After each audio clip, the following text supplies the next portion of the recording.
Assalamualaikum, salam sejahtera. Terima kasih kerana telah memilih channel ini.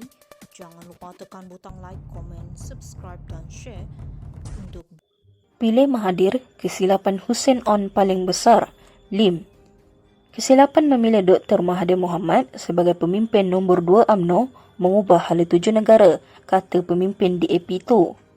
Serangan terbaru Dr. Mahathir Mohamad mendorong Lim Kek Siang mengenang kembali pengakuan bekas Presiden UMNO dan Perdana Menteri Hussein On mengenai kesilapan terbesarnya dalam hidup. Kesilapan penilaian ini yang mengubah hala tuju negara menurut veteran DAP itu telah meletakkan Dr. Mahathir di landasan kekuasaan. Perdana Menteri Malaysia yang ketiga, Tun Hussein On, memberitahu saya selepas persaraannya pada tahun 80-an yang kesilapan terbesar dalam hidupnya adalah menjadikan Mahathir sebagai timbalan Presiden UMNO pada tahun 1976 yang telah membolehkan Mahathir menjadi Perdana Menteri sebanyak 2 kali selama hampir suku abad, katanya. Lim berkata ini membolehkan Mahathir menjadi Perdana Menteri sebanyak 2 kali dari tahun 1981 sehingga 2003 dan tahun 2018 sehingga 2022. Namun, perlu diingatkan Mahathir menjadi Perdana Menteri kali kedua adalah kerana sokongan PH. Sementara itu, Lim berkata Hussein pada ketika itu silap memilih Mahathir berbanding Ghaffar Babah, Tengku Razali dan Ghazali Shafi selepas tempoh ketidaktentuan selama 6 minggu. Lim membangkitkan hal ini apabila Mahathir mendakwa mempromosikan Malaysia yang majmuk, melanggar Perlembagaan Persekutuan dan memomokkan DAP sebagai ancaman terhadap negara, Melayu dan Islam. Lim juga mengulas dakwaan bekas Perdana Menteri itu bahawa DAP dengan 40 ahli parlimen mempunyai pengaruh kuat ke atas Perdana Menteri Anwar Ibrahim untuk menjadikan Malaysia sebuah negara sekular. Mahathir amat salah sama sekali. Adakah DAP yang ada 42 orang ahli parlimen selepas pilihan raya umum 2018, angka yang lebih besar berbanding dengan sekarang, mengugut Mahathir selama 22 bulan, dia mengetuai Kerajaan Pakatan Harapan untuk menggantikan Islam sebagai agama rasmi negara. Semasa Mahathir bercakap di Perhimpunan Agung Pertubuhan Bangsa-Bangsa Bersatu pada bulan September 2018 dan berjanji untuk meratifikasikan perjanjian-perjanjian antarabangsa termasuklah Konvensyen Antarabangsa untuk penghapusan segala bentuk diskriminasi perkauman.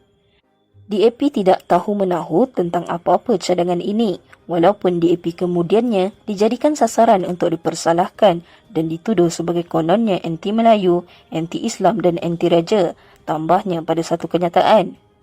Lim juga mengkritik Mahathir kerana seolah-olah jahil mengenai perlembagaan walaupun menjadi Perdana Menteri sebanyak 2 kali selama hampir suku abad.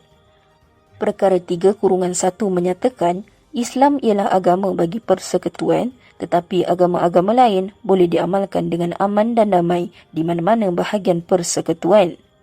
Tidak ada apa-apa peruntukan untuk apa-apa agama rasmi dalam Perlembagaan Malaysia, tetapi persefahaman dan toleransi golongan bukan Islam terhadap Islam di Malaysia adalah dalam bentuk di mana semua rakyat Malaysia, sama ada Buddha, Hindu, Kristian, Sikh atau Tao, tidak mempunyai bantahan untuk Islam dijadikan agama rasmi di Malaysia.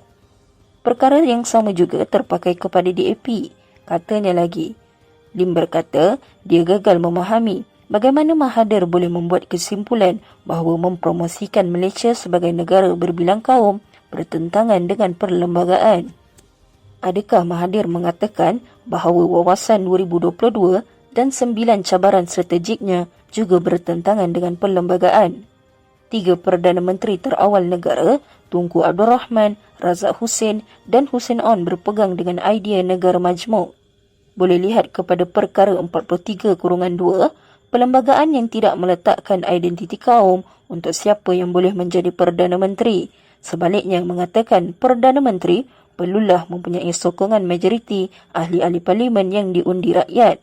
Jelasnya, Lim berkata, walaupun tiada permusuhan antara kaum dan agama di Malaysia, ada pihak yang mahu mewujudkan perpecahan dengan pembohongan, kepalsuan, berita palsu dan ucapan kebencian dalam 6 pilihan raya negeri yang akan datang.